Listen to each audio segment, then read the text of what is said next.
They were going to stay on the night. Busy.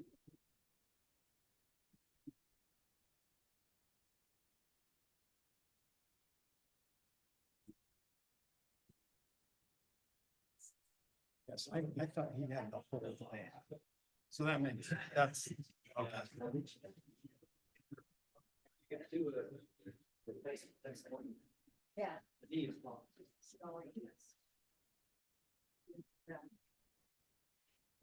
Wonderful things.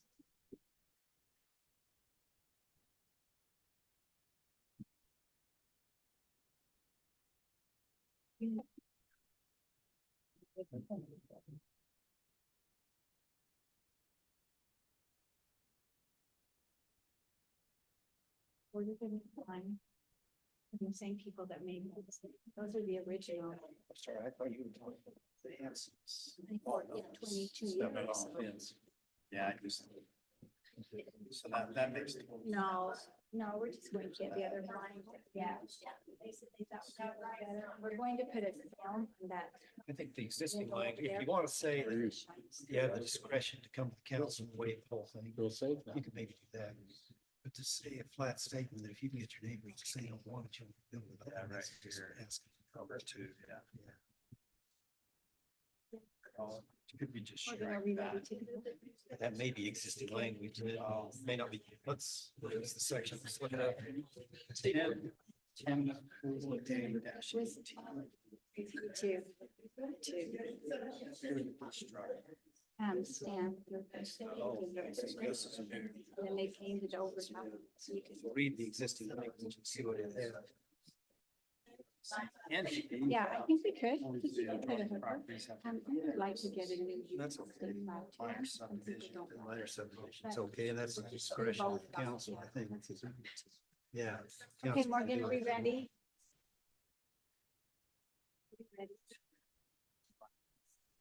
Yeah, so it doesn't, so that's new. So I think. We would like to welcome you to City Council meeting. It is August the 15th, and we're always happy to have all of you here. We are going to go ahead and have our opening ceremony. Councilmember Fowers is going to give the Pledge of Allegiance, and Councilmember Wilcox will give the reverence. Everybody, please stand. Repeat after me. I pledge allegiance to the flag of the United States of America and to the republic for which it stands, one nation under God, indivisible, with liberty and justice for all.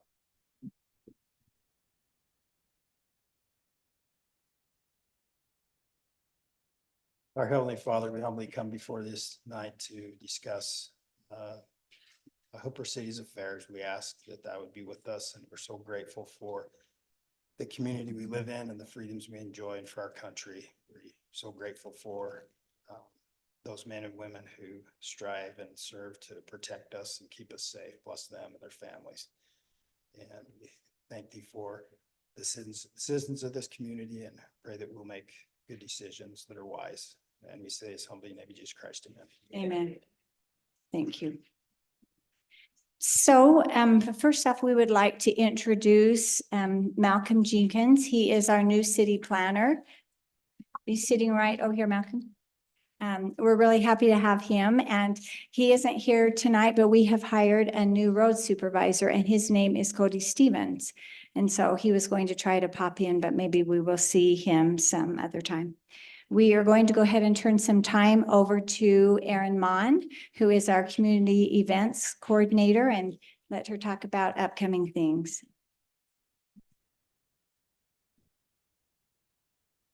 Basically, I'm just here to beg your participation for Hooper Tomato Days, for the information booth and the rodeo sales. And Mayor Bingham said that you can bring your spouse. That helps to double our numbers, and any participation would be much appreciated. Thank you. Thank you, Erin. She has been working so hard on Tomato Days, and it's coming up really quickly, and we appreciate everything that she has done with that.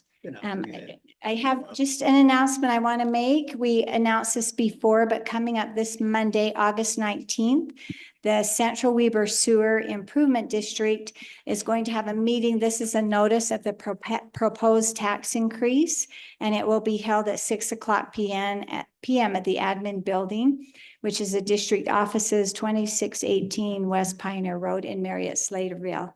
And so you should go and hear this because this affects your taxes. There is one other upcoming event that I wanted to announce. So the Western Weber County Active Transportation Plan, they have different workshops. And there is going to be 2 workshops held on Thursday, August the 22nd. And both of those are also held at the Marriott Slaterville. One of them is from 2:30 until 4 o'clock. The other one is from 5:30 until 7 o'clock.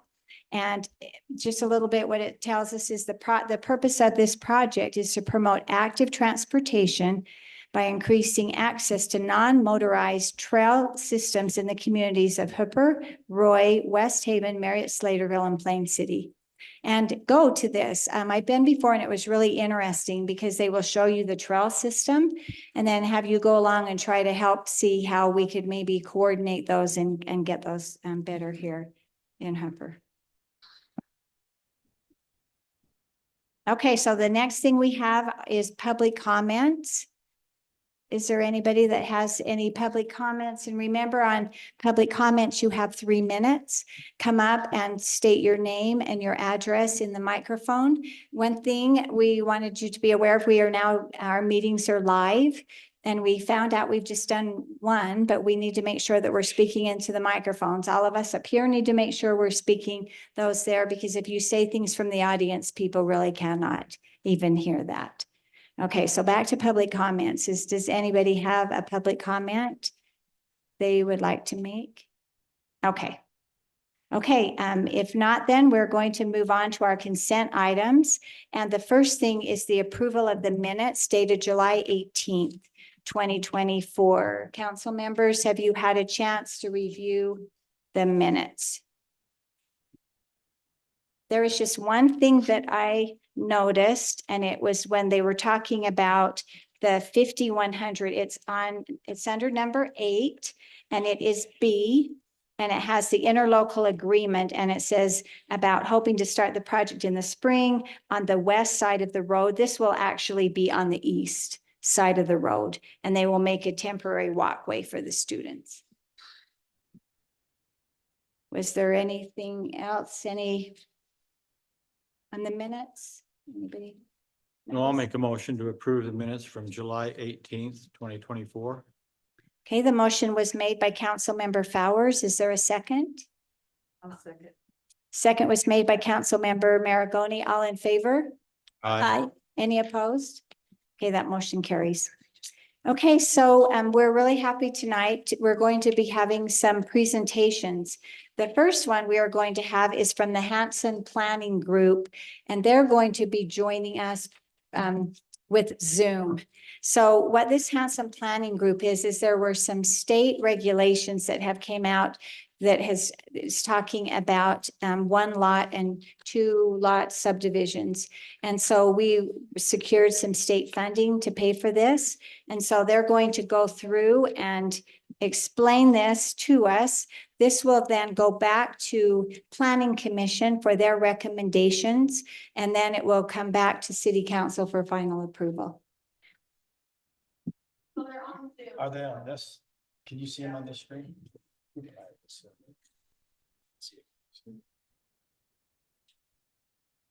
There we go. Oh, there we go. Okay.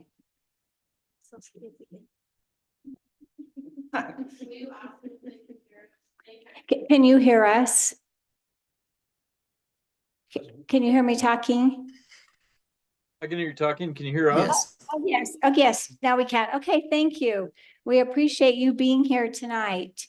So we can see you. You have an audience here with Hooper City Council, and we'll have you go ahead and explain this to us. And it might be some questions concerning it. So thank you. All right. Hello, everyone. So we're here representing Hanson Planning Group. I'm Jacob Hanson, the younger Hanson of this group. And like was said, we're on contract with the state. We have no local money, but we're updating the city's subdivision ordinances to comply with some recent changes in state law. So this is pretty trippy. I can see myself from the camera vantage point up here. I'm going to go ahead and share my screen if that's all right. Hopefully I have permission to do that. Yes, you do. I've got a short presentation. It really won't take very long. Let's see. All right. So like I said, this presentation won't take long. Really, all we're going to do is discuss a little bit about what changed this last legislative session and the year before that, actually, with state laws. Then we're just going to go over the process that we've designed for the city. We've actually already workshopped this a little bit with the Planning Commission and some staff. And I think we have a pretty good process, but obviously want to bring the city council in on everything before we go with try to get the Planning Commission to make a recommendation. Then we have two hot button topics that we want to discuss with you. And then we have a little bit of a roadmap as far as where we'll go from there. And then if you have any questions, feel free to just chime in, or we can answer them at the end. So let's dive right in. The way we just from a 30,000 foot level, the way that we interpret these new changes in state law is that the state is trying to make subdivision applications a purely administrative process. So this slide is just to help you have the right perspective for understanding this law and explain why the state is making some of the changes that they are. The way that we see it working is that you start with all of your land use approvals, and that's going to be a totally separate process. So even though the state has walked back a little bit of the city's power to regulate subdivisions, the city still has a lot of power, especially the city council, to define zoning and set all of the applicable standards and ordinances that anyone who wants to subdivide and develop in the city has to follow. So here's an overview of what exactly the law changed. There were actually two laws. One was in 2023, that's SB 174. And the legislature made it confusing enough that they had to come back again this year with HB 476 and fix a few things. Unfortunately, it's still confusing. The most important thing is that these subdivision regulations apply only to applications for single family, two family, and townhome. So, you got your single family, duplex, townhome. Other applications for commercial, industrial, agricultural, even large scale multifamily are technically outside of these regulations. One question later on is whether, while we're making these changes to your subdivision code, you want the process that we're going to apply to cover everything or just the narrow residential categories that the state has singled out for us. Currently, the Planning Commission was recommending, or excuse me, perhaps it was just city staff we met with.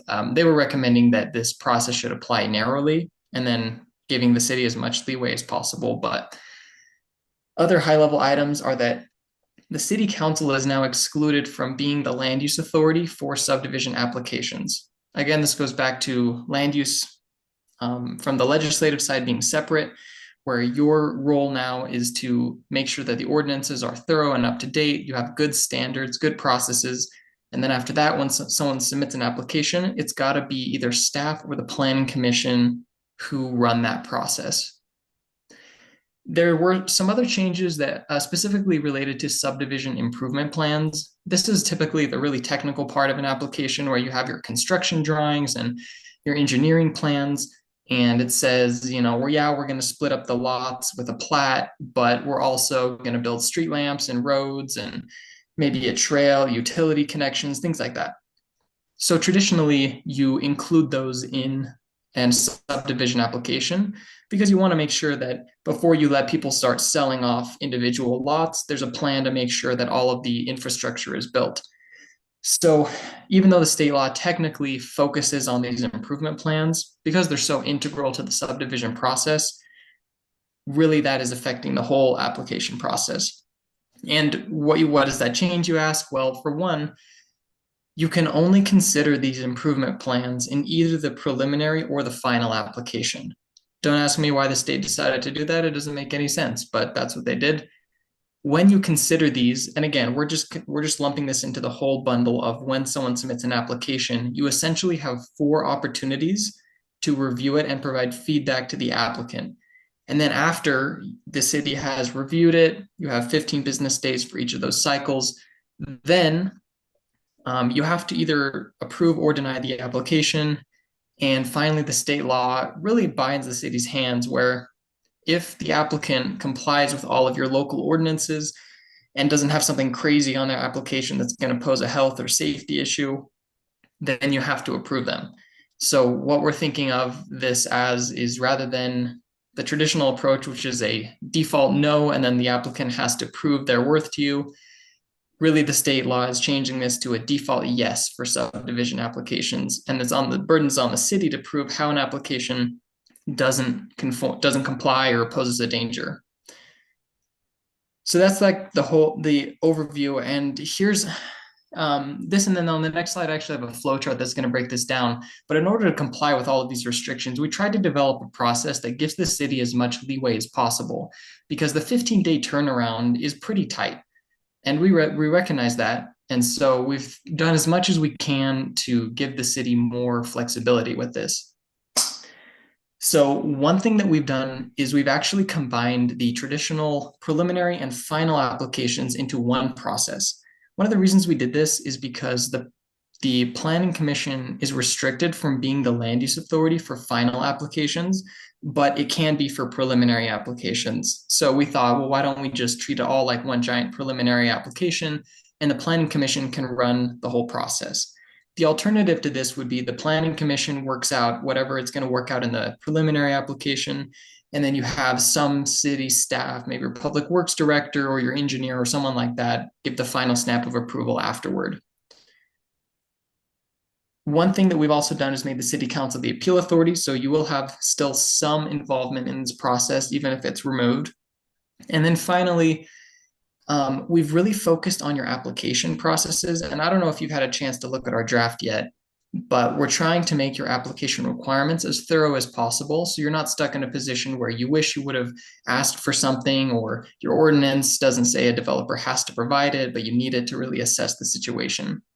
So we've mixed in what the state requires with what the city previously in its existing ordinances has been requiring for plats and improvement plans. And then we've also mixed in a few other points that we've seen as best practices. So here's what the process that we've developed looks like, just from a high level, of course. It starts with a pre-application meeting. This meeting is actually mandated in the state law. It says that if a developer wants to meet with you before they formally submit an application, someone from the city's got to meet with them. And honestly, I think the city should recommend this heavily, because there's no, aside from the developer trying to get you to make their plan for them, there's really no downside to doing this. It's outside of the review process, those limited cycles and deadlines. So it's just an opportunity for the developer or the applicant to run their plan and their plat by you. After that, the clock starts ticking once they submit a complete application. And we've defined that really clearly.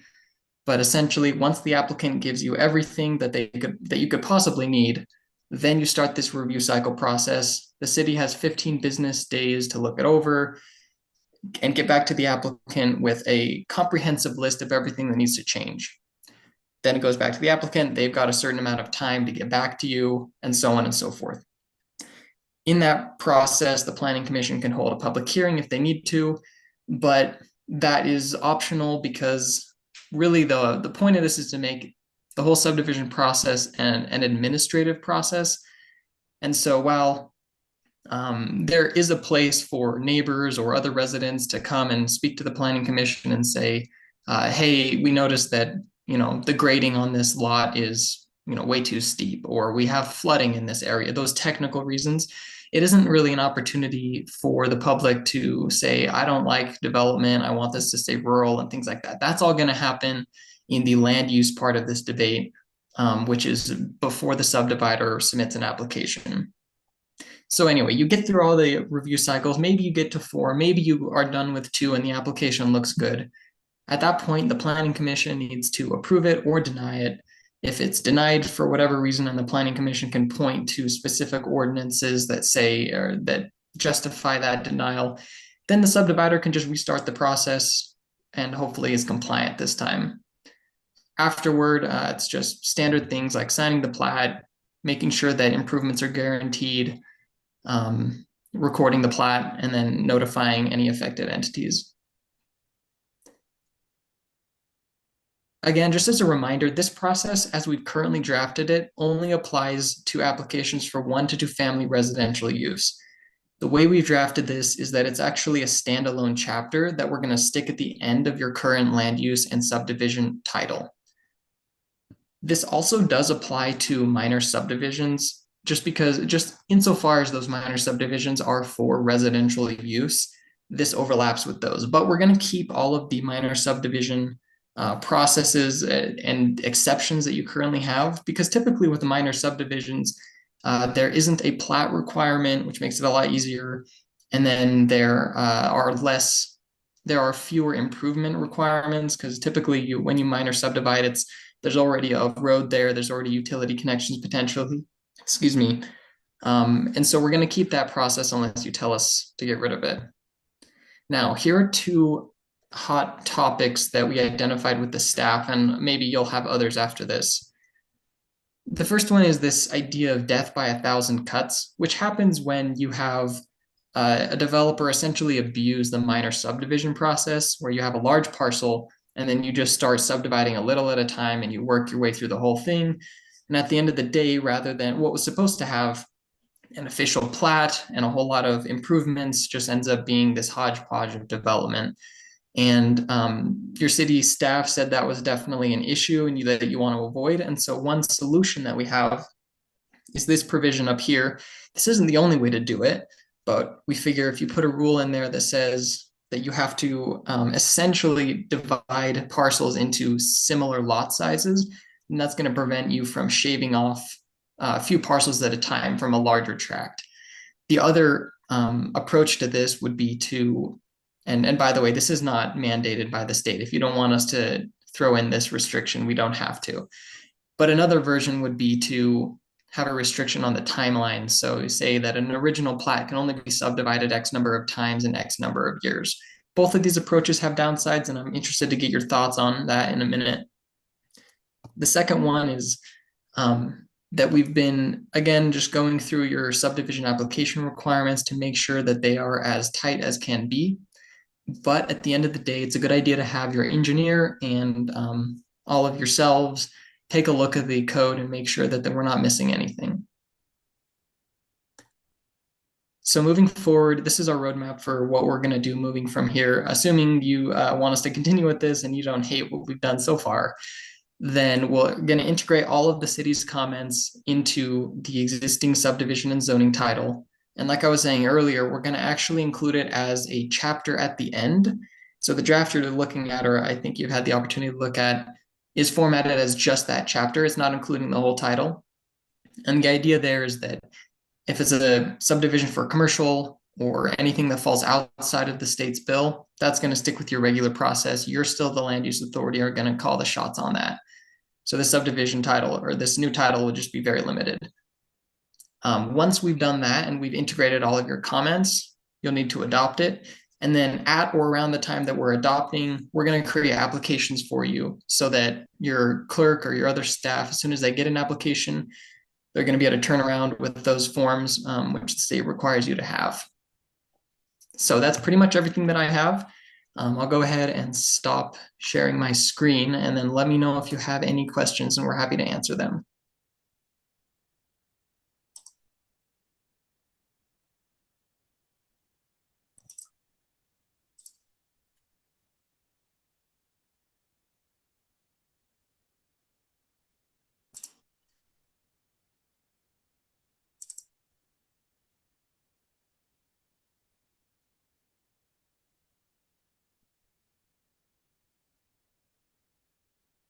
Let's see, I'm not hearing any audio. I don't know if that's me.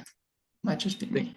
We just wowed him into some reverence right there. Yeah. That was, I can Oh, hear there it we now. Okay, cool. Can you hear me now? Yeah, when did we cut out? Hopefully it wasn't early in the presentation.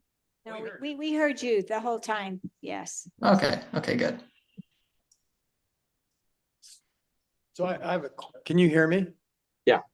Okay, so I have a question. Yes, So developer comes in and has a proposal for a subdivision. That subdivision has to comply with our current zoning, is that right? Because they don't. that's right.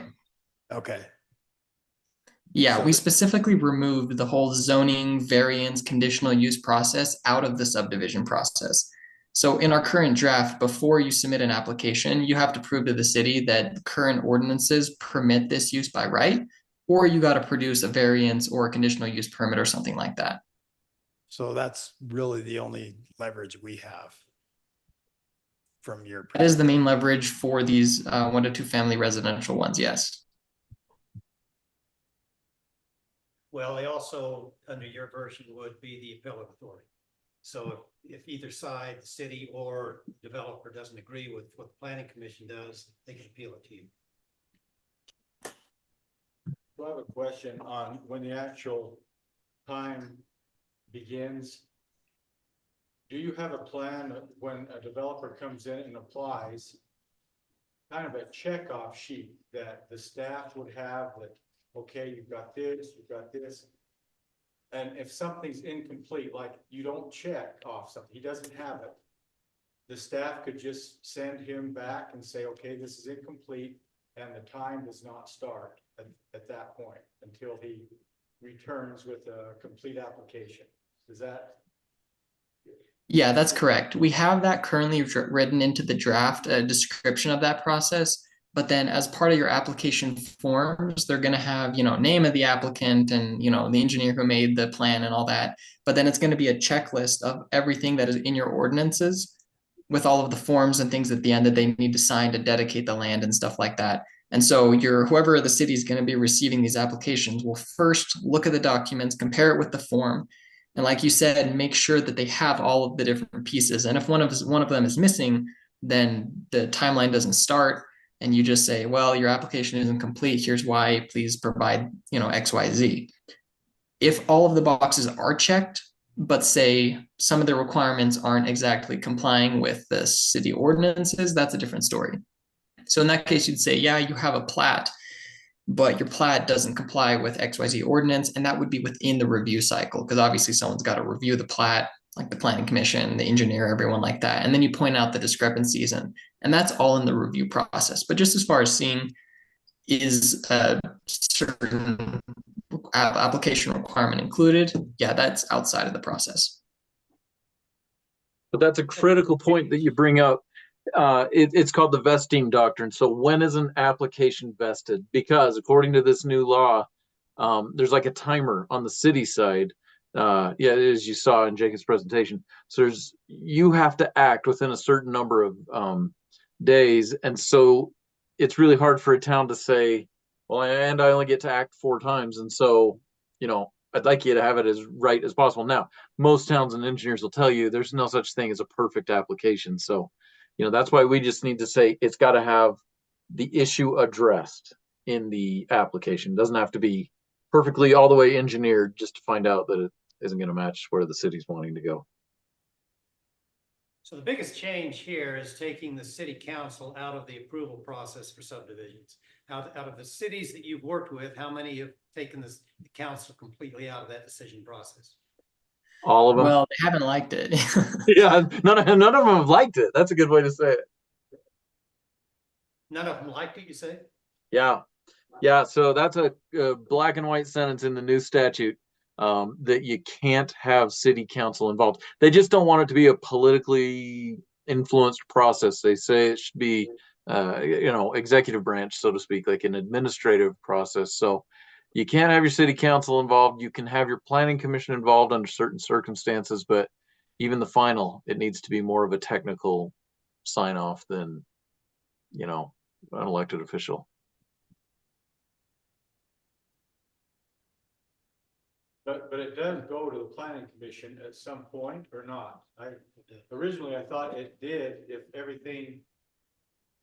all the boxes are checked. I thought it did go to the planning commission, or does it not go to any city official? So you're right. It does go to the planning commission the way that we drafted it, because the state law essentially gives you two options. And one of them is to have a division between your preliminary and your final applications.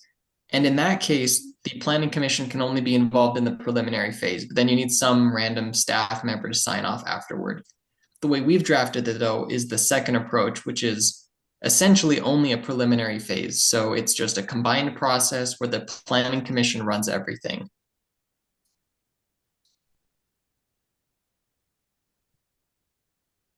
So essentially, it's the closest you can get to your current process, with as much planning commission involvement possible. So administratively, what's gonna happen is this proposal you have here will go to the planning commission. They'll work on it, probably gonna take them some time. I don't think they're gonna do it immediately. They're gonna have to integrate that into the ordinances that exist and amend others that might need amending because of this. And then they'll finally come up with their approved copy, and then that will come up to you for final approval. Correct. If we get everything in order up front, though, like we should, if we have, like you mentioned, the checklist, if we have everything when they come in, by the time it does go to planning commission, it should be a more simplified process, because if they don't have everything done, then they go back and then they have to, and so when they bring it to you, everything should have already been approved, and it'll first start with Malcolm, our city planner, and make sure all of that is in order. Correct. So Are we talking about two different things Yes, here? we are. That's what I. Well, But they're both important. they're both important. That's what I was going to say. They're both very Yeah. critical. Wait, so for this subdivision, My point was how you adopt this whole This thing. once it's Yeah. Correct. The mayor's point was, how do you get After to the the- planning commission? yeah, I'm reassuring Blake, it'll be okay. When you get it, hopefully it'll be there ready to go. So correct. So for this ordinance, though, since this is new city policy, you're right. The planning commission has to get comfortable with it first. Then they hold a public hearing on it. And then they make a recommendation to city council. And then the city council actually can choose to hold a public hearing or not. But either way, the state statute says you're supposed to have this adopted, before the end of the calendar year. And anyway, and then you're off to the races. But when we recommend that when you adopt it, that you've put our team on getting the application forms and everything, because honestly, if you adopt it without a date, 15 days from now or whatever, an active date for that ordinance, then somebody could come into the desk and they're vested in the new process with an old application form, which is no bueno. We're not going to do that to you. So, but your planning commission hopefully doesn't have to do a lot of work other than get comfortable with the changes the state is inspiring us all with. And we're doing all the legwork as far as the edits and the application forms and all that kind of thing.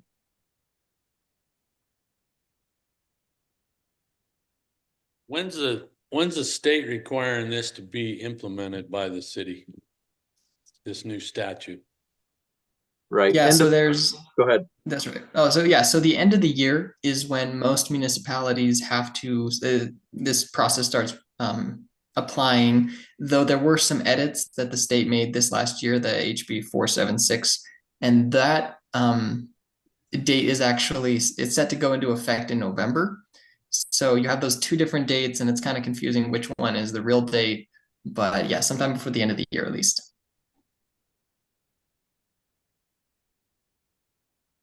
Any other questions, comments from city council?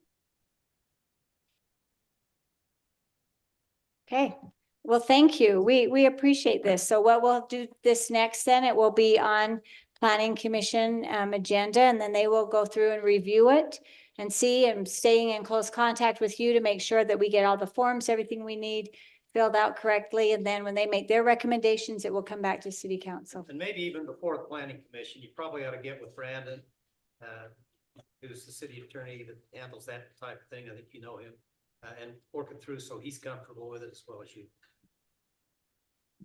What's Brandon's last name there? Excuse me? Brandon. Brandon's last name? Same as mine, Richards. Oh, got it. Okay. All right, Okay. thank you so much, everyone. Thank you. Yeah. Okay, thank you. We appreciate all their work on this. This was something Appreciate that needed to be done, so thank you. We appreciate that. Okay, so next up, we have a presentation from Stephanie Russell, who is our Weber County Development Director. And she has provided us with some slides. And so, Stephanie, if you want to come up and then, oh, sure. Okay, yep. Okay, so first we're gonna have Rob Sant then, who is from Urban and Main Group, and he will do his presentation. And he's going to be, well, he can introduce Thanks, himself. Mayor. Yep. Thanks, Council. So I'm Rob Sant. I'm the president at Urban and Main Consulting, economic development consulting firm here in Utah. Previous to when I created my own firm, I worked for Lewis, Young, Robertson, and Birmingham, which is one of the big consulting firms in Utah. And then I was also the Davis County Economic Development Director before that. This is kind of my expertise as my firm. I've created over 50 of these tax increment financing areas in Utah. And so as you may be creating one in the future on a commercial development, the mayor thought it would be a good idea for me to come in and kind of give you an overview on the history of tax increment financing, what it is, why they're created, and the process for creating one, just in case that you decide to do that as a city council. And then Stephanie will follow me and she'll discuss kind of how Weber County is involved in that process and talk about some other financing tools. Yeah, that goes great. Thanks. So redevelopment agencies or community reinvestment agencies, they're governed by Utah Code 17C. And they've been around since the 1980s. It's kind of the financing tool that the state has given local municipalities to help generate development when development might not be able to be generated without some sort of financial tool. There's 4 different types of project areas that can be created according to the code. Community development areas, economic development areas, and urban renewal areas. All with their own acronyms. And then since 2016, they combined all of those into just being known as community reinvestment areas. And this is just a little more detail on those. So from 1989 to 1983, these are called pre-1993 projects, and they were RDAs. Then in 1993, they created the URA and the EDA project areas. So urban renewals or URAs were for removing blight in a city. And then EDAs were all about high-paying jobs. So to create an EDA, it had to be combined with a company that's going to pay well above the median incomes in the county. And then in 2006, they noticed that there was a large group of projects that didn't really fit those 2 hats. So they created CDAs or community development areas. And that was kind of a catch-all for all other type of development that wasn't job creation or to remove blight. And then the legislature decided to confuse us all and said, hey, let's combine everything and just call it a CRA. So that's where we are today, is if you were to create a project area, it would be known as a community reinvestment area.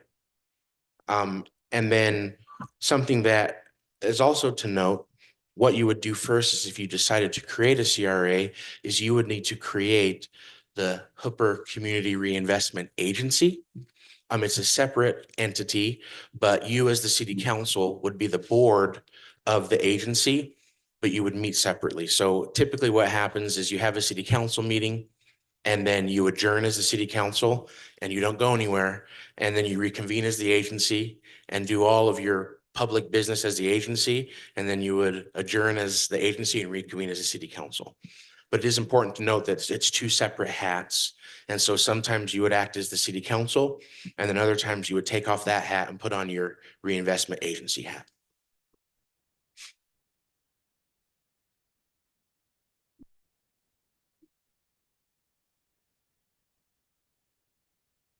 So let's talk about tax increment. So tax increment, or TIF, is what a lot of people call it, tax increment financing. It's the main resource of funds that an agency has to help spur development. So the first thing that's important to note, and this is a confusion point for a lot of people, is it's not a tax increase. Property taxes are frozen in the creation year of a project. It's known as the base year. So let's say you have an area and it's collecting $10,000 in property tax. The taxing entities would continue to receive that $10,000, but then anything that's built on that area that increases, let's say that 10,000 to 50,000, a piece of that is what's called tax increment. And that is what the agency receives to help with development.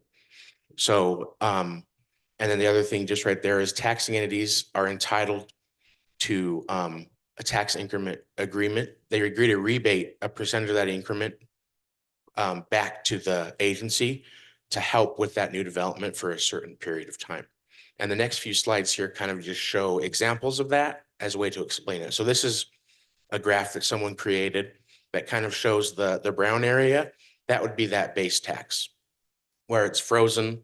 So the taxing entity doesn't lose any money. They keep on receiving the taxes that they received. And then as new incremental development is built on top of that brown, where that red is, that's that tax increment, which is used to pay for long-term debt, infrastructure, to help recruit businesses. There's a lot of different things that you could use that tax increment for. And then this is just kind of a graph that shows the dark green would be that base year value of $1 million. The marginal value would be that increased number, which is 4 million in this example. So your new assessed value would be $5 million. And then over on the right side, you have that total 5 million. You reduce the base year since the taxing entities still get that. And that leaves you $4 million. And then you see it kind of what a tax rate would be. And it would generate about $5,300 a year in taxes. And then the city says, hey, we'll give you 75% of that. And so the agency would receive about $4,000 for the revenue to do the development. And then this is kind of just what tax increment can be used for. So it can go towards existing businesses to help them. It can be used for new development, to improve infrastructure, for affordable housing, to reduce crime, to expand employment opportunities, or any other community concerns and priorities that you as an agency would identify. And then why do you create a CRA? So prior to creating any sort of area, you would want to, as an agency, conduct a justification analysis, which is what we kind of call a but-for analysis. And what that means is development within this project would not occur but for the use of tax increment. And some of those common but-for factors would be the type and timing of development. So maybe you have a developer that wants to build, with just market 100,000 square foot or 50,000 square foot office with surface parking. They would say, but if you give us a little money for a parking structure, we can build 300,000 square feet of office, thus increasing the amount of taxes that are generated on that. Or maybe because of the market, development can't happen. You give them that money and now they could develop it here instead of 5 years down the road. There's a lot of extraordinary costs. So with the case of the one that you're looking at, there's that sewer lift station, which is a really high infrastructure cost that wouldn't happen in maybe another area. And so that would be a reason why you would create a project area. And then the last one would be the public benefit. So what are we going to get as a public entity by having this development in our city? And then this is kind of just the process map of what it would take if you decided to create a CRA. So the first thing you do is you create an agency, like I mentioned before, and that agency is organized to manage project areas. And then the process takes about 120 to 180 days. There's some mandatory public hearing notice periods and public hearings that you have to do when you create a project area to get public input. And then that time frame is really heavily dependent on negotiations with the other taxing entities. So talking with the county, talking with the school district, and negotiating to get a piece of that future tax increment growth. And then on the left side is kind of just a different processes. So you would adopt a resolution that shows the map of the area and why you're going to create it. And then you would create a plan and a budget. And then the last one would be those interlocal agreements with the different taxing entities. And then the other slides on here, we don't need to go over, but it just goes into detail on what each of those steps are. A lot of detail, I know, but any questions?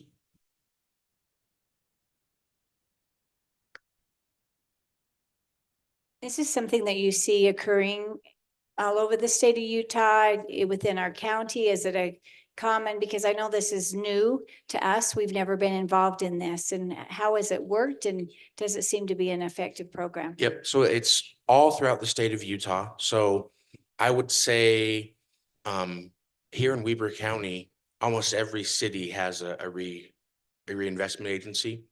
And then in Wasatch, the Wasatch Front, it's very popular. As you get more out into outside of the Wasatch Front, it's a little less popular, but it has been around since the 80s. And I want to say there's been over 1,000 of these created. It's a very popular and a common tool that cities use to help spur development that would otherwise not come to a city. Out of those 1,000 areas that you're referring to, where were they? Where are they located? Yep. So in close proximity, so West Point, the Smith's Marketplace there that was created, that was a project area. I believe Syracuse has 6 or 7 project areas. Roy has 2 older RDAs. They just created a new CRA a few months ago that I helped them with. Ogden, they have 32. 13. But they create them all the time. So all of them are in the state of Utah, or are they in other states? So this is a state of Utah tool. Yeah. And it's anything from the big Adobe corporate headquarters in Lehi was created through a project area. And then a small grocer in a smaller city could also be created through a project area. So it's a tool that's used for all types of development. I've got a question, Rob. Yep. So you set these up in there for a specific time, is that correct? Correct. Yep. 20 years. Okay, so I know the part of that money goes back to the developer to repay him, right? So what if he is repaid in full in 15 years? Does he still get to collect that money? And where does that go? Great question. So there's 2 types of agreements that are created. There's an interlocal agreement, and that's an agreement between the agencies and the taxing entities. And in that agreement, that specifies how long you're going to receive tax increment for, the percentage you're going to receive it for. It could even list what you're going to use that tax increment for. And then a lot of them have caps. So let's say you're showing, hey, we have a $4 million infrastructure is the reason why we're creating it. Those agreements will say, hey, you'll receive tax increment for 15 years at 50% or $4 million, whichever happens first. And then once you've gone through and negotiated all that with the taxing entity, so you know how much money you have, you would negotiate a separate participation agreement with a developer. And in there, you would have whatever specifics you wanted to include in there. So you could, same thing, have a cap, say what they could use it for, limit the amount of years and things like that. So in that agreement is where you basically tell the developer, this is what we're committing to, and this is what you have to commit to. Are the agreements with each of the taxing entities different, or do they kind of demand get the same amount? So they're all different. So back to those acronyms, EDAs, URAs, and RDAs were created by a taxing entity committee, which was just one committee, and it was one agreement. With CDAs and now CRAs, you negotiate individually with each entity, and each interlocal agreement is a separate legal document. So you could have 10 years and 50% from the school district, since there's such a large amount of the tax, property tax, and then the sewer district could be 25 years and 75%. And a lot of the taxing entities, back, we call it the Wild Wild West days in the 90s. I was in elementary school, but they still exist, right? There are 32-year project areas, which doesn't happen anymore. And there was no negotiating. Like, taxing entities just had to participate, and it could be for really anything. Taxing entities now, a lot of them are getting a little more savvy with this tool, and so they're creating policies. So Weber School District has a policy, Fire District has a policy. I know the county's considering a policy, but I don't think they've adopted one yet. But it is getting more difficult to go through that negotiating process. And given the fact that you don't charge a property tax, it could be a little more difficult. But since you've never created one, I think the county does recognize that. And you would also be allowed as an agency to also participate with sales tax. So that could be something else that you could do if you decided to as a city council. How Yeah. often does that happen?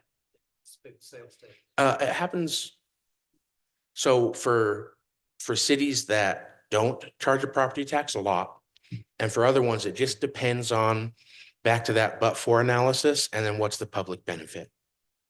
I think it's a hard sales pitch to go to the school district and say, we want blank amount of your property tax, but you're not getting any of ours because you don't have. Correct. And that's why you would do that, to show that you have some of that skin in the game, saying, hey, we're asking for your property tax, but we're going to also show you that we're going to also be a partner with this. Yeah, but there's even some that are created for housing projects. That's a little more rare. School districts tend to not be a fan of those, as they're like, hey, you're taking away our only source of revenue, but you're going to increase our costs. So you don't see this tool used a lot for residential projects. You would see it for a mixed use project where there's a residential component, but just standalone residential, it would be pretty difficult to create, and you don't see it a lot. I've got another question. Yep. So for this to work, and obviously this is brought up because this Smith thing is on the table, we would have to implement a property tax. Is that correct? No, yeah. So you would negotiate with the other taxing entities to get a portion of their property tax, and then likely you would commit to give a portion of your future sales tax off of what that Smiths would generate. And again, it wouldn't increase anyone else's property taxes. The property tax rate stays the same, or how it would go naturally. But yeah, you wouldn't have to charge property taxes as a city to incentivize them.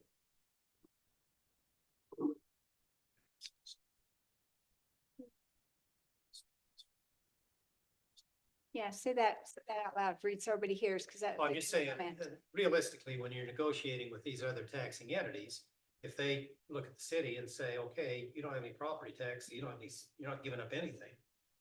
And you're wanting us to give up a property tax, that doesn't work, I don't think. I think It can, yeah. It might do, because they might see some advantages on their side as well.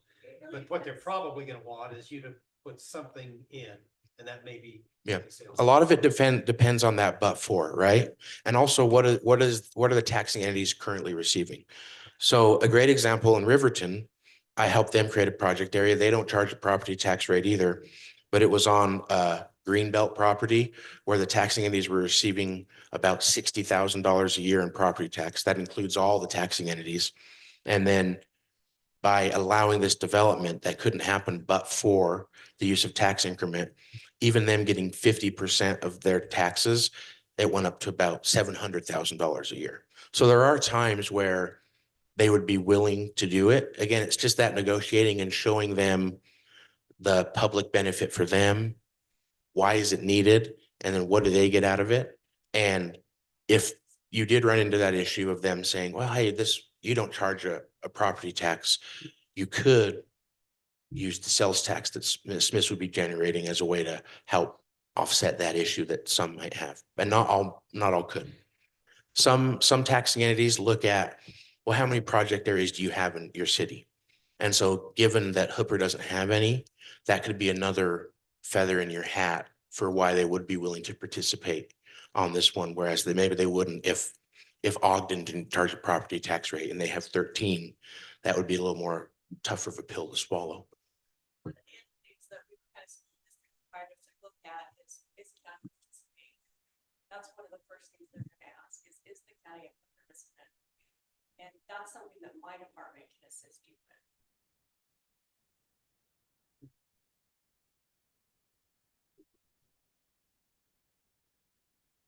Any other questions?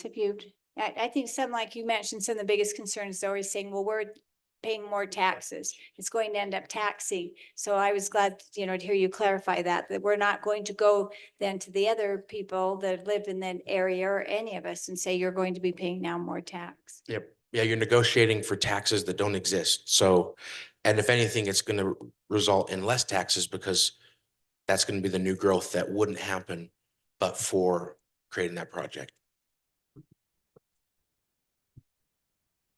Any other questions? Does anybody? Well, thank you. I think this is interesting. I mean, these are new programs and like I say, we haven't been involved in them. And so it's new to get the information. Thank you, Rob. So now we'll turn the time then over to Stephanie. Yeah, and these are complicated. They're very nuanced, and each CRA project area is very different from the next. Each city has a different economic need. So one of the things that we're able to do with these incentives is customize them for your needs and for your city. And that's something that you would work with the county on if you wanted to go into this type of a process. And I'm going to skip through because I actually had a very similar presentation to Rob. That's why I had him go first. If we can skip through the tax increment and just go to the public infrastructure district piece. Perfect. So Rob gave you a really good description of tax increment finance, how CRAs are created, the history of those CRAs. That is one of Utah's development incentives as it relates to commercial development. The county does not use tax increment finance for residential development. We will consider doing that for a mixed use development, something that has a commercial component on it, but we don't do it exclusively for residential because we partner very closely with the school district on these types of incentives. And the school district does not participate in housing residential tax increment finance incentives. So the state has tax increment finance, which is in the form of a community reinvestment agency, which, as Rob explained, you would have to form. But there's a second type of incentive in the development world in Utah, and that's called public infrastructure district. These are very new. Tax increment finance, as Rob stated, has been around for a very long time. Public infrastructure districts are very, very new. 2019 is when they were created by state statute. They are governed by Title 17D, Limited Purpose Local Government, Chapter 4, Public Infrastructure District Act. So these are state statute created, just as tax increment finance and public and CRAs are state statute governed.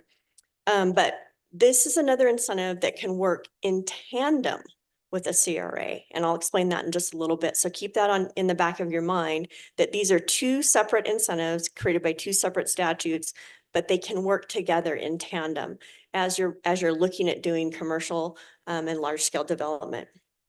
So public infrastructure districts grant cities and counties the power to create basically a local district to deal with infrastructure needs.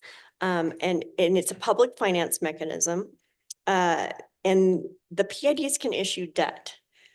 Before we go down the road of how that debt is issued, I want to state right up front, that debt is not carried by the city. It's carried by the developer. It does not affect your credit rating. It does not affect your bond rating. And you are not associated with it. The city creates the district and then walks away from it and lets the developer manage the debt. It is a finance mechanism for developers to take care of heavy infrastructure lifts that the city's not able to take care of, or that the developer isn't able to take care of with upfront bond financing. So once again, it gives the developer access to bond financing, tax-free bond financing. And let me state again, it is not city debt or county debt. The debt falls onto the developer or the PID once it's created. Next slide. So PID uses are really valuable. They can incentivize commercial development. They can facilitate master plan communities. They can incentivize multifamily and low-income housing. As opposed to CRAs, PIDs can be used for exclusively residential projects. Enhanced or new infrastructure such as increased capacity, fixing dilapidated infrastructure. If there's something that you guys have in your community, and we know that you have some sewer infrastructure lifts that need to happen, PIDs are one of the best mechanisms you can use to make that infrastructure happen by placing the debt burden onto the developer. Once again, they're used in tandem with tax increment financing, and when they're used in tandem with tax increment financing, it has to go towards infrastructure improvements. So as Robin mentioned, there's several different uses you can use the CRAs and the tax increment finance for. Public infrastructure districts are limited as to what you can use those funds for, and I'll explain that in just a minute. So the PID powers the public infrastructure district. Once it's created, they can issue bonds to pay for the cost of improvements. They can enter into interlocal agreements with restrictions. They can acquire completed or partially completed improvements in assets. And they can contract with creating an entity for administrative services. Powers may be limited by the creating entity through a governing document. So you might be thinking, these are rogue. We don't want these. They're scary. They're rogue. They're not. As a creating entity, which would be your city council, you would be able to have a actual PID policy that your council would adopt, and that would set the parameters as what PIDs can do in your city limits. And then secondarily to that, every PID that you create has its own governing document. And in that governing document, that's where you put certain types of restrictions and limitations on what that PID can do. And it can go as far as, it can be just as simple as terms and conditions on how board members are appointed and how long the PID exists and how the caps the PID can do for bonding, or it can be very, very nuanced and go into things that you would include in a development agreement. So you have the power as the city council to govern that PID through a governing document. PIDs do have to file annual reporting, just like CRAs. And like I said, there's a lot of control that you can have over a PID. So PIDs are just another mechanism you can use to finance projects, specifically infrastructure. And the way that CRAs and PIDs work together is that you can leverage some of that tax increment or all of the tax increment if you want, and put that into the PID to help pay off that bond. So you're probably wondering, how does the developer take out a bond and pay off that bond without using tax increment finance? And the answer to that is PIDs are created, and they're created so that the PID or the developer can leverage a mill rate onto their own property, not existing property, not any properties that are outside the boundary of the PID, just the properties that are in the project area. And that's generally their own properties.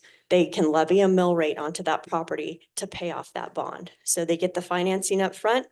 The city comes in and says, well, that's great. We'll create this for you, but we want you to do X, Y, and Z. And I'll give you an example of one of our PIDs in the county and what we did. And then the PID is created, and then they do an assessment on that property, add the extra millage rate onto it, and that millage rate is collected every year and goes towards paying off the bond. You can also use tax increment finance funding to pay off that bond as well. So there's two ways to pay that bond off for the developer, to incentivize that developer to come in to your city and put in needed infrastructure in addition to what their project needs. I know it's complicated. Can they also assess fees to the homes that Nope. they're. To the homes that they're building in their properties, absolutely, yeah. Because I've Mhm. asked a couple developers Yep. about these, and I've asked them if they are going to pay them back, and they said absolutely not. That would be that additional millage rate that they put onto the property. So say you had a PID that was exclusively residential, each parcel, and it's by parcel basis because it's based off of parcel property tax. Each parcel will have an additional millage rate attached to it. And for commercial development, because the parcels are very large and it's usually one owner on the commercial property, they tend to work really, really well and they're not complicated at all. When you get into just housing subdivisions and PIDs for just housing subdivisions, they can be a little tricky because as the houses are sold, that mill rate goes with the new owner. And there are laws, there are pieces of the code that require disclaimers for that. So the PID or the developer cannot just sell those houses and not inform the new residents that they're acquiring a PID bill. In that case, it seemed to me like we were helping them get loans basically to To finance their project. Finance their project. In a sense, that's what you're doing with the residential pieces. So what the cities and the counties that have done that with residential pieces is they mandate that the PID put in heavy infrastructure lifts. So I'll give you an example. This is more of a commercial example. Out in our West River corridor, we have a big industrial park that wanted to come in, and they wanted to do CRA financing as well as PID financing. In our West River corridor, we don't have a lot of utilities, so everything's just farmland. And so we, as the county, required them to do regional infrastructure lift. That means they were going to put their sewer line in. Instead of putting in a regular sized, 12 or 14-inch sewer line, we made them put in a future regional sewer line, which is 30 inches. And the water company, we partnered with the water district out there. They had to build a $5 million water tank. So because they wanted to come in and they were first in, they had to put the public infrastructure in. So we allowed them to do a PID because inside that governing document and inside our county development agreements, we put really heavy lists. They had to donate 30 acres to the park district in addition to a $1 million improvement sum to the park district. So their improvements were probably, if they had just come in and developed out their parcel, it would have been about $50 million in infrastructure. Once the county came in and said, we'll do a PID for you and we'll do tax increment finance on top of that, but you're going to put this in. And our lift was 123 million once everything was put into the contract. So we have regional infrastructure being built, including a huge substation for electricity, water sewer connections, parks. So, and those are the types of things you can use PID financing for, is anything that's parks, trails, roads, water sewer. You can't actually use it for electricity, but they're using the tax increment finance for that piece.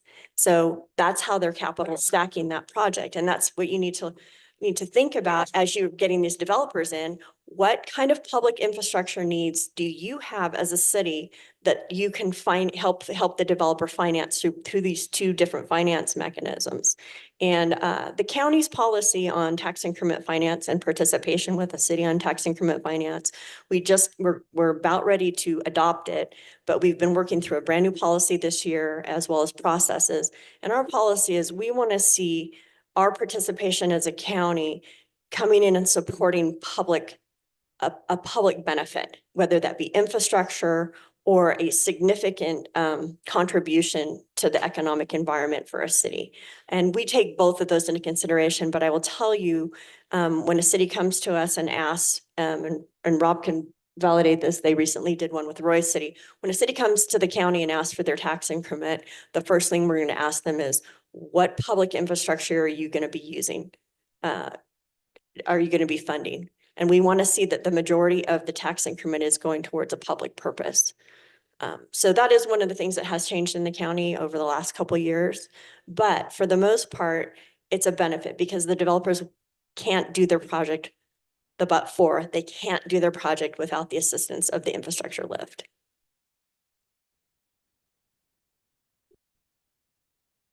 Any questions?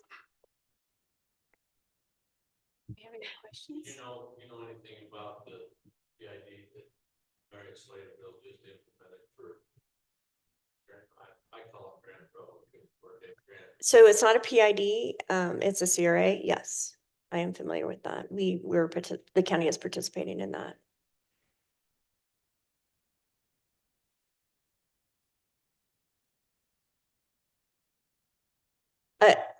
If they have this, so cities and counties, and unlike CRAs, cities and counties have to create their own PIDs separately. So if they are in the process of doing that, I'm not aware of that, but we did participate in a CRA recently in that area. Yeah. So we are working, and one of the services my office, my department offers is I work very closely with a lot of the cities in the county, and their economic development teams and their city council and their mayors. I'm working very closely with, Far West. They're looking at putting a PID in right now and a CRA. And one of the things that my office will do, will come and we'll handhold you through that process. We'll let you borrow our templates that we use in the county.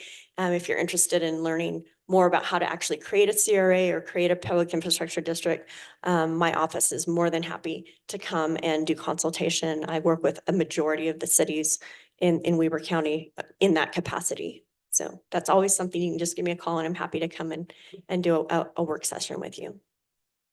What about cities that are similar to us out west here in the bottom of the county? Do they, like, for instance, maybe like Plain City or something like that? Do they have PIDs in their works? Did they do something like that when they put their grocery store in different things, or? More likely CRAs or as Rob had said, the old style, the RDAs. So the county has 2 active PIDs and we've got 4 in our pipeline. PIDs are so new. We're one of a handful of counties that are actually doing this. Very few cities have some of the larger cities have started doing PIDs, but PIDs are so new and they're just not utilized yet. But to speak to what you're saying, yes, most of the cities in the county have CRAs or they have old RDAs that are either going to expire or they're looking to amend. We get that a lot. So the county has an economic development finance committee that I manage, and that committee meets monthly. And you're always welcome to bring a project to that committee and have us discuss that project with you. And we'll give you consultation on it, or we'll help walk you through the county process and or the CRA process. Or like I said, I'm always happy to come and talk to the cities about PIDs. I do a lot of PID consulting for some of the other counties because it is such a new process, and Weber County is kind of known for doing it right. We've had our trials and error, and our bond counsel for Weber County are the gentleman that actually wrote the PID legislation. So we're very fortunate to have a pretty intact policy that we share quite often with other cities and counties. So it's a positive thing. Yeah, it can be very beneficial, particularly if you've got, like your situation, where you've got a huge infrastructure lift that, that would be better served to have the developer pick up that lift and not put any of the burden onto the city or the liability. That's the beauty of the PID, is that city is completely not liable. So. All right. Well, thank you. Any other questions? Okay, thank you so much. Okay, a lot of good information to dive into. Okay, the next thing we have then is a discussion on clarification of HCC 114G. And I know Debbie and Bryce, you were the 2 that brought this to be on the city council. So do you have information you would like to present on this? Start. All right.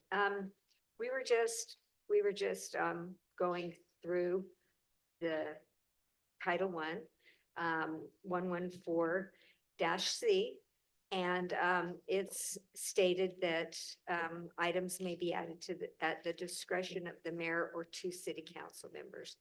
So this has been something that's been in place since, I guess, this was written or whatever. So we just thought that it would be good to and 114G, it would be good to reemphasize that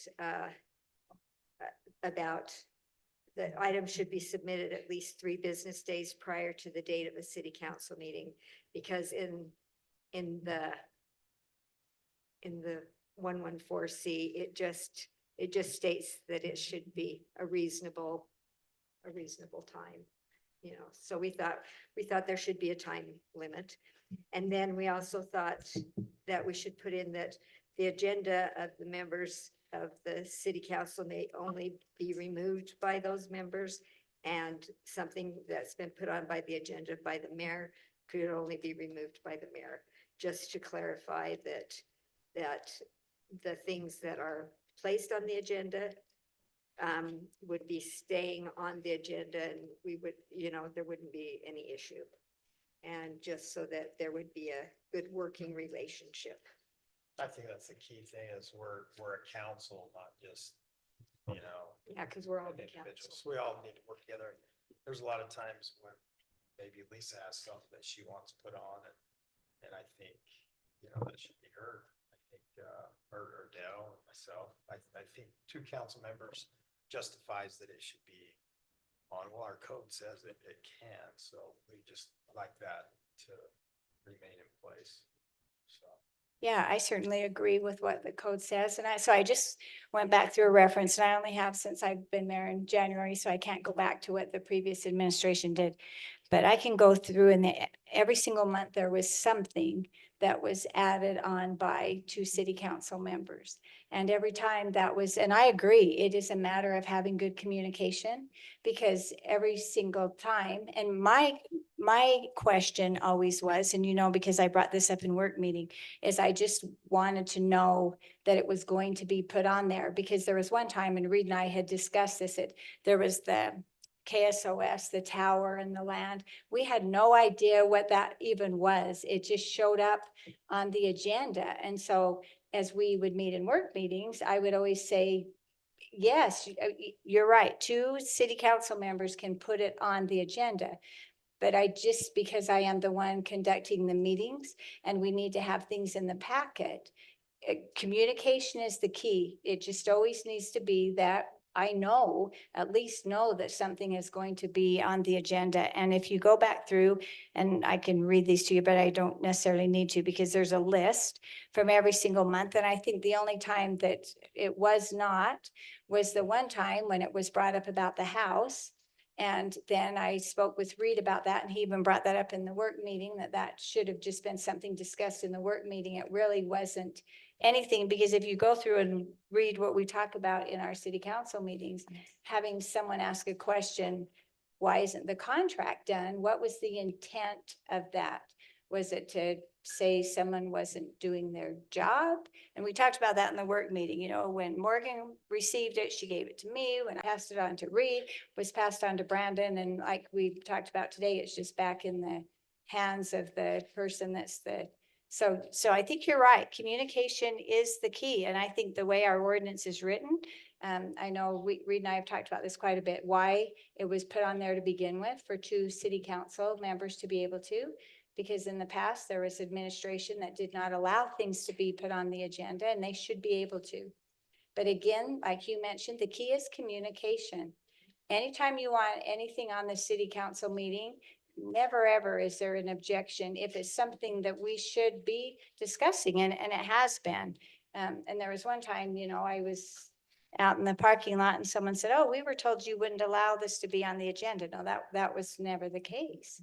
No one would ever come and say, hey, this should be on the agenda. It would just be the agenda would come, and then I would find things on the agenda that, you know, we didn't know. So probably what we gotta do moving forward is just, you know, past is the past, but if we put something on there, we need to make a notation of what it's about. Yes. Kind of like, you know, Stephanie Russell, Rob Sand, I really didn't, I had an idea, but I really didn't know for Should sure. have had But that was- clarification. So it'd have been nice to kind of know, you know, maybe what they were to discuss, but yeah, I think that's fair that we should get a description of what that's about. So Well, and that's if, and if there's documentation or something that I'm conducting the meeting that I'm supposed to know about, I need to know what it is, because when it just comes on and says, well, there's lots of them here, but it would just say leasing of city property. Well, what city property were we specifically talking about? City property maintenance and management. These are things that have That's been why- on. and- That's why we submitted the package like we did today. Today, yes, and that was appreciated because then we knew. One thing we've talked about, and we don't always, but we really try to get the agenda out 7 days, and I know we haven't. But that is our goal. And so as we talked with Morgan, our goal really is 7 days. And so if you, two council members want something, and you know, we just, everybody knows, so I can let Reed know, we could know, change then this to- 7. We could Yeah, change this. to well, and, 7. and it doesn't necessarily have to be 7 days. I think the way that's written's fine. Legally, you only have to have 24 hours. But we try to have it. It's Yeah. reasonable. That's It what I was just gonna says ask. What's reasonable. Well, for example, if it's. Yeah, an ordinance reasonable was change, so- I need to know something so I can get things. Yeah, Yeah. reasonable was so ambiguous. And I agree, there's some things on this agenda that I have no idea what they. In fact, most of the things on the agenda, I don't know. So a little more explanation on the agenda items, I think would be helpful. Yeah, I agree with that. Yeah. So I don't know, I know you changed the wording that the city council shall establish requirements, but I didn't know if you had certain requirements, because again, if we do this, we'll have to have a public hearing because we're changing. So we need to come up with something. And like I say, I think communication, I don't see that there has been a problem other than that one time when I know that, people were upset because but that was a communication, even of it being put on, because we didn't know. All it had to be was someone calling saying, you know, what's going on, rather than it being something that we discussed at city council. But do you have suggestions for that? Have you came up with establishing requirements that you wanted? What are those requirements? Well, the one, there were a couple things I had, and, but there were a couple things, you know, like it should have, it shouldn't be something that's been repeated, you know, it should be something that's in the now, so that we're not repeating something over and over again, or that anybody is. Yeah, This is for everybody that submits something as. Sure. well. So, you know, something that someone has a grudge about or something, and they're just being repetitive with it, yeah. that is written, you know, politely, and things like that, you know, just normal things that, yeah, you expect from someone submitting a paperwork to the I city think that's council. good discussion. Yeah. Well, and that's, you know, If it goes forward, you feel like you need to actually change this ordinance, then let me know and I'll prepare an ordinance. Okay, yeah, because we. But I need a little warning, more than a day. Oh, yes, yes. Well, that's definitely what, this was what we felt should maybe be in there, just to define things a little bit better. I think that's good. well, and you know, we have our work meeting too, because there is always a lot of things to discuss. And because of the Open Meetings Act, we really can't have outside meetings. Right. So I think that's important. And I feel like at our work meetings, we do have an opportunity to be able to discuss a lot of things. And so, So anyways, Okay. this is, you know, if we need further discussion, we can Okay. finish it up at work meeting. But it mhm. was just something that we felt we needed to bring, you know. Okay. So is there anything else either of you want to say with that? anything Okay. else you wanna say? Okay, well, let's move on then. So the next one then is, we don't have any public hearings tonight. It's an action item. And so it is on an ordinance amending Hooper City's fencing ordinance and establishing effective date. And there are, I have a few questions on this, and maybe some of you do as well. And maybe I could just give a little bit of background, maybe why we decided this needed to be So in the past, someone could come in and after the fact, when a subdivision was already started and even the developer's agreement was already signed, then they would come back and say, well, we don't necessarily want to put this separation fence in. And there could be a property line. We have one example. It was like an east side property and there were 6 different homes. Well, 3 of them said, well, we want to have a fence, and 3 of them said they didn't. Well, because of that, then the fence is on the property line in a couple of homes, and then it's like 20 feet off the property line, then it's 60 feet off the property line. And that it does not make for a very congruent subdivision. Or now we have some of these homeowners now that would like their fence moved back along their property line. And so when we were going through this, one thing, and it's one thing if it is the same, and it says that the same owner owns the land, because, we talked about this, like if a grandpa, for instance, gave his granddaughter an acre to build on, well, maybe he's using that back half and maybe he doesn't necessarily want to have a fence. There's one property owner then because he did that. That's a little bit different than in a case when it's someone else.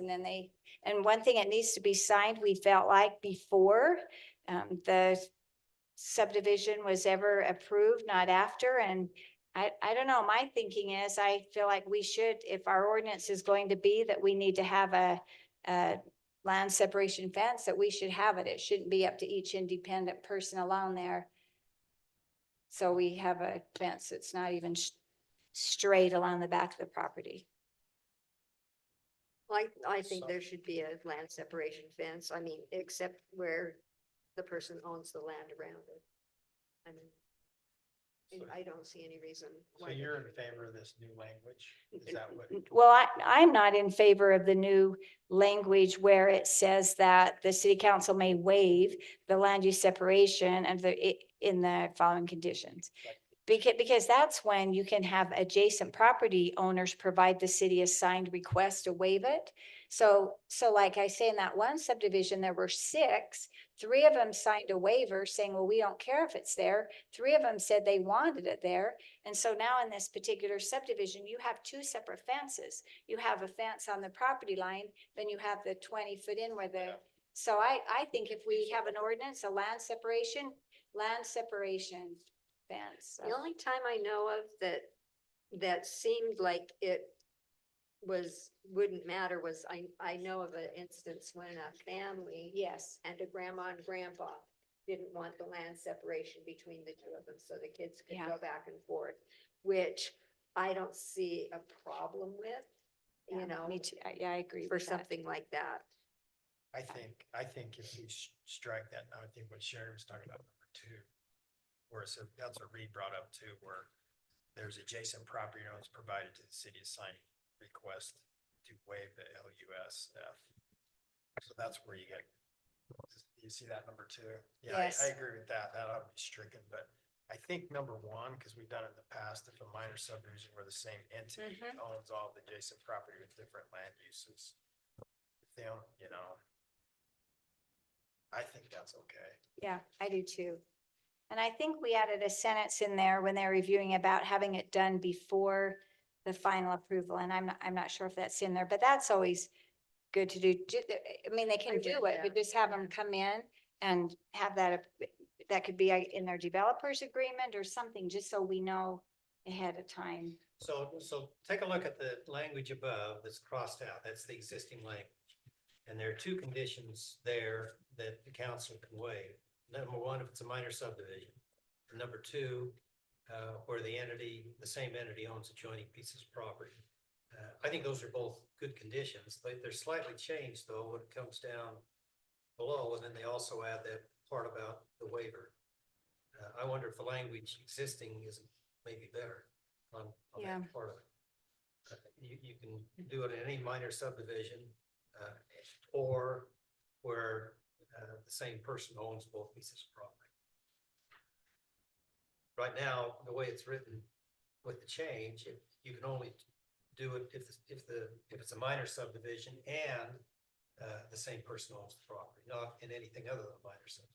And a minor subdivision, correct me, is it one or 2 homes in a minor subdivision? I think it's up to two. Up to two.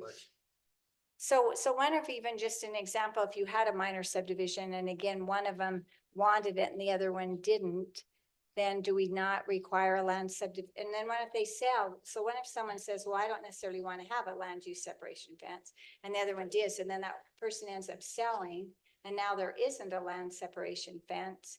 Would we have some kind of provision they would have to do it at that time?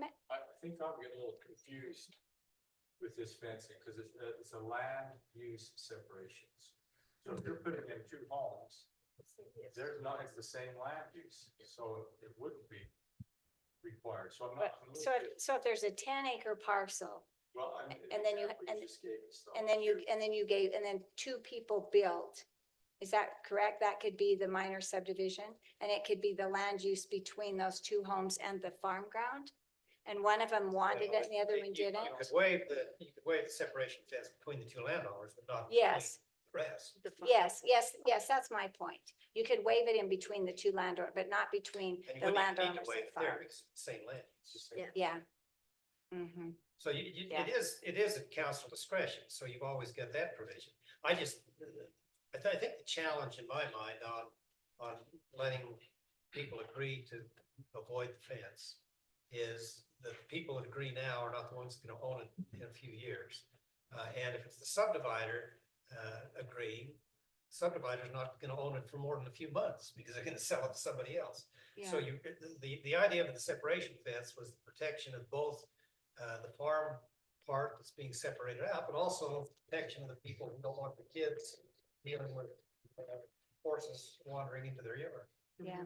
So really, it's not the subdivider that would have to agree, it would be the old landowner, and that's not gonna even be determined until well after the subdivider's out. So I think that idea of the subdivider going out and twisting the arm of his neighbors to waive the fence is not a good idea. I guess that's my. Yeah, Right. yeah. So you're referring to like Morning Meadows, right? Is that is that? Yes. Okay. That's just a whole, yeah. They just did it wrong in Morning Meadows. They didn't build it on the property line. It's required that they do it.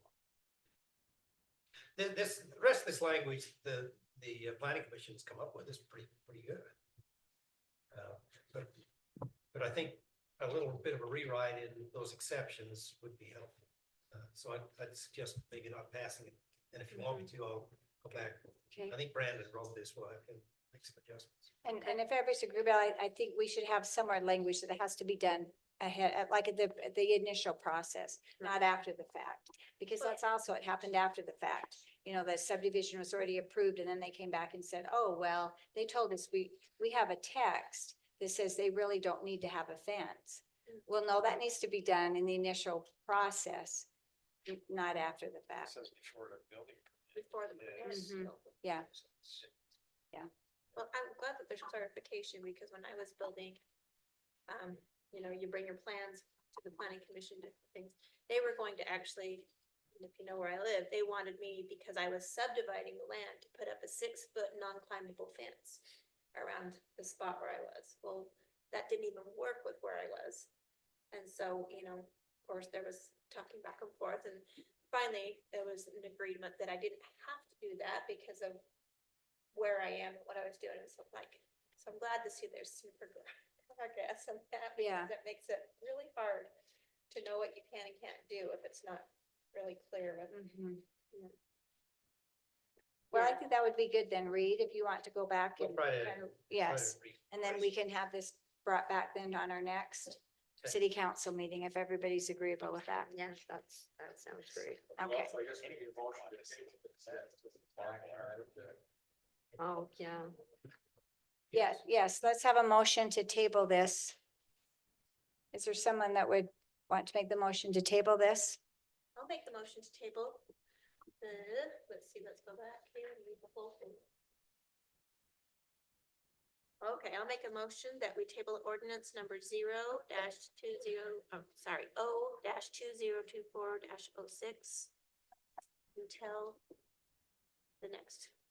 until a rewrite. Yeah, It's Yeah, completed. hopefully we'll have it by the next meeting. Okay, motion was made by Councilmember Northrup. Is there a second? I'll second it. Second is made by Councilmember Wilcox. All in favor? Aye. Any opposed? Motion carries. Okay, so the other one then is this resolution. So we already approved to do the interlocal agreement with Hooper City and West Haven City, but last time realized we had to have a resolution. Yeah, that was probably my mistake. When you approve an agreement with another entity, another governmental entity, that needs to be done by resolution. And we didn't have a resolution. We approved it, but didn't have a resolution. So this is just a resolution, putting in writing what you did last time. Any questions on that? Okay, is there someone then that would like to make that motion to approve that? I'll motion that we approve the resolution number 2024-07, approving an interlocal agreement between Hooper City and West Haven City regarding the improvements on 5100 West between 4000 South and 3300 South. Okay, the motion was made by Councilmember Wilcox. Is there a second? Second made by Councilmember Northrup. This needs to be, any discussion on that before we go to the roll call vote? Okay, so Councilmember Fowers? Aye. Councilmember Maragoni? Aye. Councilmember Northrup? Aye. Councilmember Wilcox? Aye. Motion carries. Okay, thank you. So now we're to the part of public comments. Does anyone have? Okay,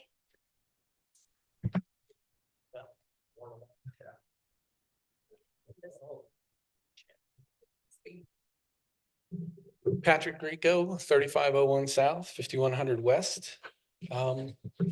First thing I wanted to ask about is the interlocal agreement for the 5100 West project. Last I left, I was under the impression that Councilman Fowers, you were gonna work with West Haven, I believe, to come to some understanding of what that was. I assume you were satisfied that what was in the agreement reflected what your original intent was? Right. Okay, and it turned out to be a good agreement then? I think you can be comfortable with the agreement. I mean, we have, there'll be part of our, part of those. I mean, where the question was, the Hooper City originally felt like the west side of that improvement would be done with the developer, and the east side, of course, would be West Haven. Mhm. And given that UDOT still is planning to come through there, honestly, I'm not sure that this local agreement, I think it's good the way it is. Okay. But there's a kind of a timetable involved with that. I would don't know think. how soon UDOT will move on that, or. Okay. But the thing is, the school, mainly this school going in, north of that, has made a difference also. Understood. The one, And that new walkway, Yeah, the Hoopers, I see it underway. right, they Yeah. kind of started on as part of that agreement. Good. And then I had one question about the order of things, I guess, the order of operations here. It would seem to me that on the Hooper side of 5100, that widening the street kind of ends up in some of my neighbors' front door. What are we doing there? Was that part of the discussion? How are we dealing with the fact that a couple of these people, seriously, their front doors would almost open onto the street when you widen that road? Is that part of the interlocal agreement? Is there some sort of design criteria that says we're going to move it for them? It won't be moved, but what will happen is that there'll be a variance for the setback agreement. I mean, it's not, this was, it'll be grandfathered in other words.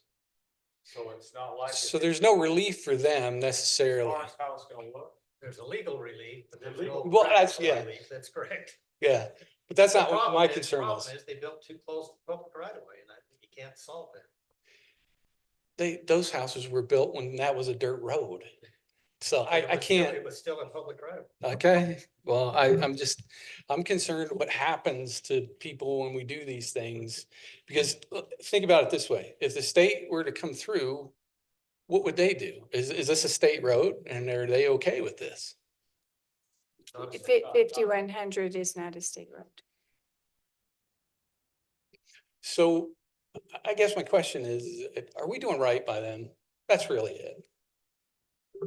I can give you an example of 5500 West, you know, that they're widening down here. And we addressed this at our last meeting because sometimes it is the telephone poles and people really don't own beyond that. And even sometimes we plant grass and flower beds and everything else. But if there is property that actually they need to secure in order to do that, they are compensated. So those people down there on 5500 West, and most of them were the ones that were north of 4,000. If it ended up being a position that they had to acquire more land. One of them, for example, was on the corner to do the handicap ramp Mhm. and to make sure it fit. Then, and they had to take out some trees that they are compensated for that. So, And that's fair enough. I just think in circumstances like this, those houses have been there for a really long time. And I wonder if there's not something we can do there to negotiate the design of that road or something. That's all. thank you. Is there any other comments?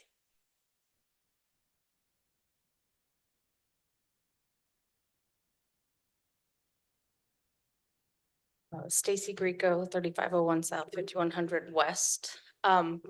First of all, are you guys sure that 5100 where we are at is not a state road? Because I believe it was Mayor Bailey when we came before the city a long time ago and asked some questions about getting the speed limit lowered on that road because they go so fast.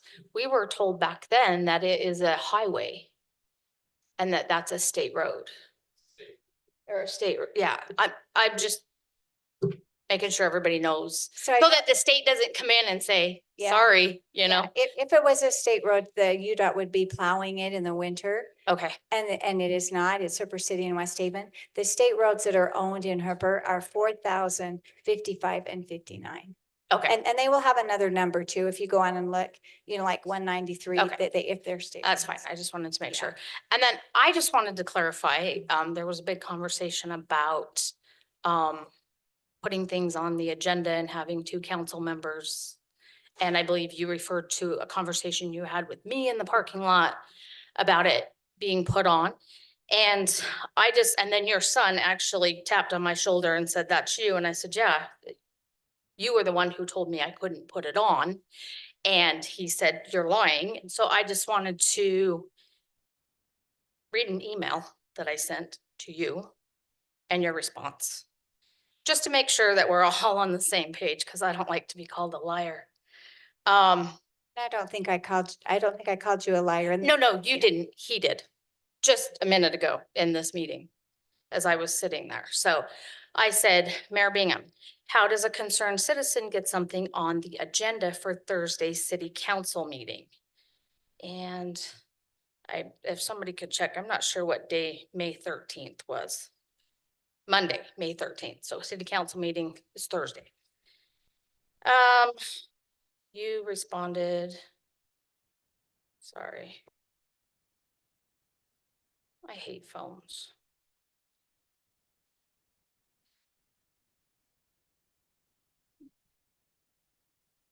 You said the agendas are set the week before.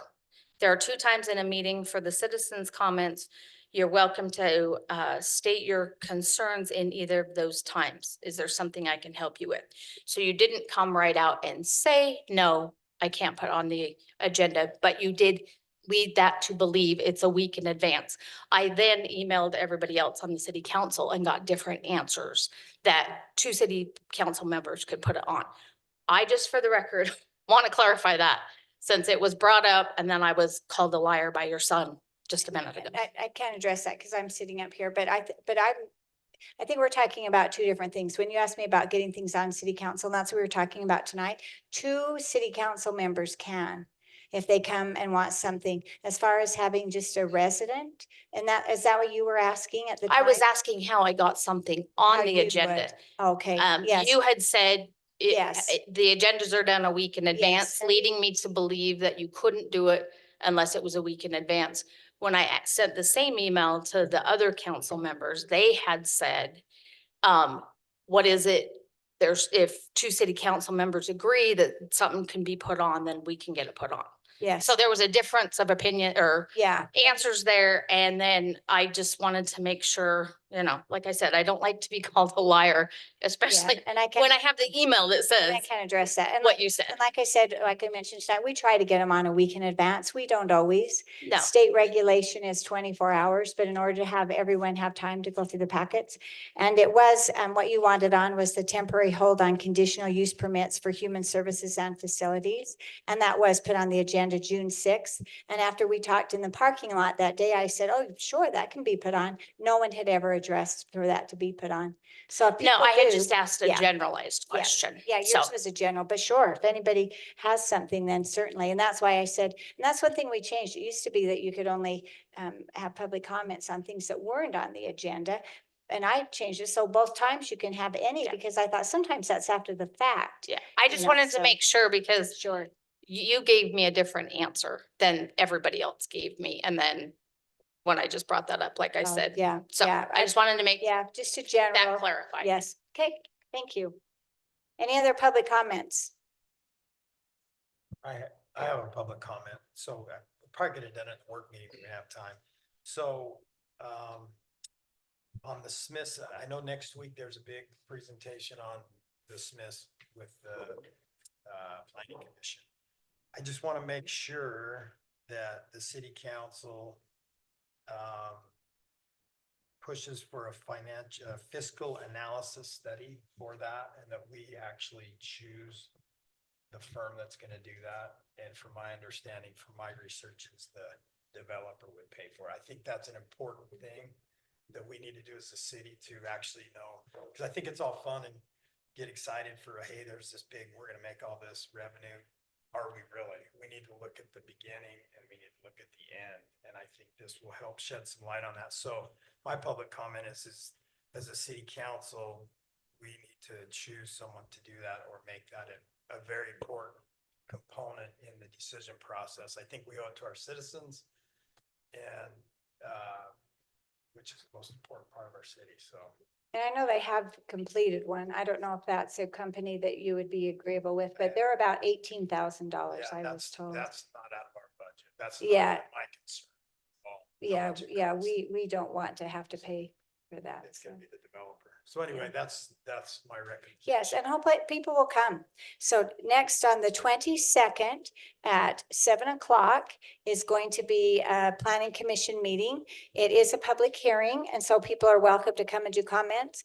The notices have been sent out to everyone who is within 600 feet, like we do with any other. Terra Strata LLC, who is the name of the company that is wanting to do this commercial development, will be here with the presentation. So, well, what it is, it's a conditional use and a rezone. So, Oh, did you make the comment that a comprehensive fiscal impact analysis person has already been selected to do that? no, I'm saying the developer has already sent a fiscal, and so has Stephanie. And she mentioned that in a meeting, and then I know Amanda said, well, we want a different one than what was done. And then the time Stephanie said they're about $18,000. Well, to so I do, think, so so- Bryce, I think that's what you're saying, is that the Right. city council would like to select that, Yes, and the cost would go to the developer. absolutely. And with recommendations from the planning commission as well, I think we all ought to be involved in that process. Selecting someone that's bipartisan, that has no ties to anybody, that can look at it objectively and give us true numbers, not numbers that are gonna, sway one way or the other, for or against. I just want to know what reality is gonna be. So that brings up something that we also didn't have time in our work meeting, that I had this Placer group, and they sent me this proposal and and that's exactly what it is. But this also, and I can tell you the price of what it was. But they go through and do the marketing, and I can send this to you, but I was just going to tell you this. They had submitted this. They are ones that would be interested in doing it. They have their data. Let me see the pricing, and I believe it was 18,000. Let me look here. They have the pricing on it. So definitely there are couples, and that certainly we can talk to Terra Strata and see if that's something that they normally do. And I can't find that page right now. But I believe it was, I don't know. I believe it was 18,000. Anyway, so I hope people come. Did you have another public comment, sir? If you wouldn't mind coming up. If not, because it's live, they can't hear you. We found that out last time, so. The only thing, I need to state my name again. It's Patrick Rico, 3501 South, 5100 West. I just want to attach my name to the things that Bryce brought up. I ran out of time earlier, but I think that's a critical component as we kind of delve into this. And the presentations I saw today were tremendous. A lot of really good information, but it made it even more critical to me that we get an economic analysis here, because all of the smaller city folks that I've talked to who have experienced some of the development around here west of I-15, the common theme is that they've not seen any relief in taxes, and certainly traded some quality of life for the developments that occur. And so that's one of the things I would like to see. I would like to see the economic analysis. And then how does that long-term benefit the Hooper resident in terms of their tax load? Because what everybody I talk to has told me is what they've seen is growth in government, and that most of that money gets absorbed. Now, maybe these new programs prevent that from happening, but I would like to see an independent economic analysis. Okay, thank you. And You bet. like I said, next time's a public hearing. And I did find that page. The first year, 17,000, year 2 is 19,000. And that was on this placer pricing. So, yeah. Any other public comments? Okay, then could we have a motion to adjourn? I'll make a motion to adjourn. I'll second it. Okay, motion was made and seconded, and we're adjourned. Thank you. Thank you. Read out the items.